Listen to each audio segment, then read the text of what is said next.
اس کو بھی وہ پورا کر سکیں گے. اور اس کے ساتھ ساتھ جو صوبوں کی گفتگو ہو رہی ہے، صوبوں کی تقسیم کی گفتگو ہو رہی ہے، اس حوالے سے بھی الطاف حسین کا جو ہے وہ بڑا اہم کردار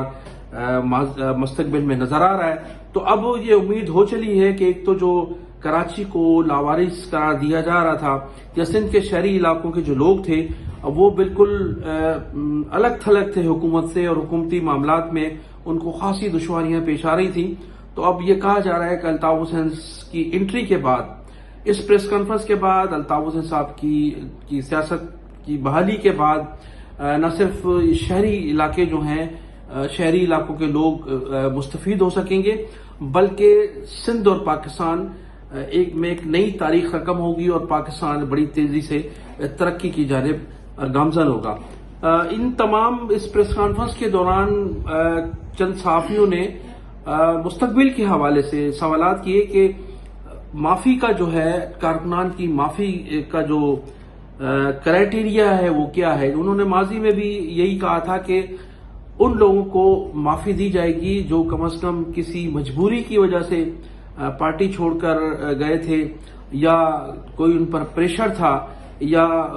کوئی نہ کوئی ایسے معاملات ہیں. لیکن جن لوگوں نے مقبریاں کر کے کارکنان کی گرفتاریوں میں کردار ادا کیا، یا الطاف حسین صاحب کی شخصیت پر کیچڑ اچھالنے کی کوشش کی، اور مہاجر کاز اور خاص طور پر متحدہ قومی موومنٹ کی پالیسیوں سے ہٹ کر جن لوگوں نے کام کیا، ان کی جو معافی ہے وہ ناممکن ہے. تو یہ بالکل کھل کر ماضی میں بھی متحدہ قومی موومنٹ کی رابطہ کمیٹی کے لوگ اس چیز کا اظہار کر چکے ہیں. تو کل رات کی جو پریس کانفرنس تھی اس میں بھی انہوں نے بڑا اس سلسلے میں کھل کر اظہار کیا ہے. تو یہ جو کل کی پریس کانفرنس تھی، اس پریس کانفرنس کے بعد لوگوں کا یہ کہنا ہے کہ کافی جو ہے وہ سیاسی حوالے سے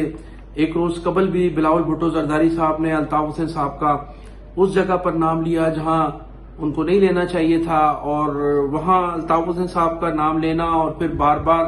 ان پر طنز کرنا. اور اب جب پریس کانفرنس ہو چکی ہے تو پھر یہ ضرور پاکستان پیپلز پارٹی کے لیے یہ پریس کانفرنس درد سر ہوگی، اور ضرور وہ سوچنے پر مجبور ہوں گے کہ ایک روز قبل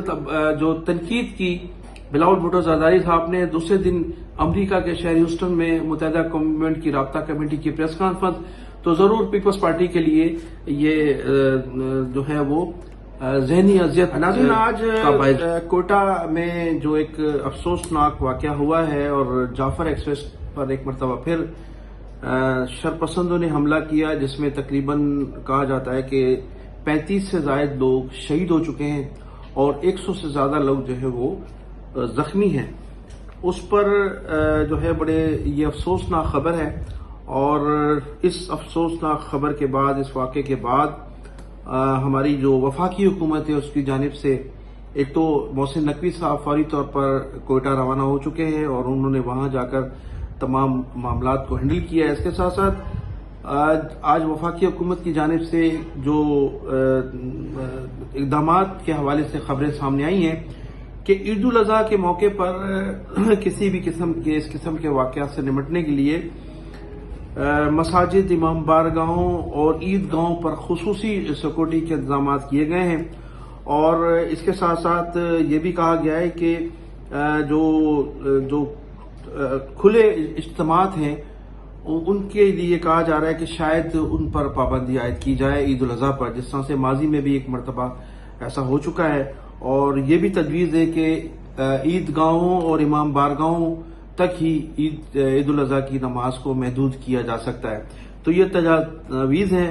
اور گزشتہ 48 گھنٹوں میں اس کا کوئی فیصلہ ہو سکتا ہے کہ آیا عید گاہوں میں پرمیشن دی جائے گی عید الاضحیٰ کے حوالے سے، یا محض امام بارگاہوں اور مساجد میں ہی نماز کی اجازت دی جا سکے گی. تو پھر میں ذکر کروں گا پاکستان پیپلز پارٹی کی صفوں میں متحدہ قومی موومنٹ کی جو پریس کانفرنس ہوئی ہیوسٹن میں، صفوں میں جو ہے بڑا خوف و ہراس پایا جاتا ہے. اور اب پیپلز پارٹی کی اس کشتی سے جو گزشتہ 18 سالوں سے سوار ہیں، بہت سے گروپ جو ہیں اب وہ چھلانگ لگانے کی کوشش کر رہے ہیں، اور رابطے شروع ہو چکے ہیں. اور 18ویں ترمیم کے حوالے سے پاکستان پیپلز پارٹی اور اسٹیبلشمنٹ کے درمیان جو دوریاں ہیں یا جو تعلقات خراب ہوئے ہیں، اس حوالے سے پیپلز پارٹی میں وہ لوگ جو اقتدار میں ہوتے ہوئے پیپلز پارٹی کو جوائن کرتے ہیں، وہ گروپ اب ان گروپوں نے پیپلز پارٹی کو خیر باد کرنے کا فیصلہ کر لیا ہے۔ ان کی تمام تفصیلات میں آئندہ آپ کو ولاگ میں بتاؤں گا کہ سندھ میں وہ کون کون سے گروپ ہیں جو پاکستان پیپلز پارٹی کو چھوڑنے کے لیے تیار ہیں، اور انہوں نے اپنے رابطے دوسرے جو ہیں گروپس ہیں ان سے بڑھا دیے۔ تو میں انہی الفاظ کے ساتھ ناظرین آپ سے اجازت چاہوں گا، میرے چینل کو سبسکرائب بھی کیجیے گا اور کمنٹ سیکشن میں اپنی قیمتی رائے کا اظہار ضرور کیجیے گا۔ پاکستان زندہ باد، پاکستان پائندہ باد۔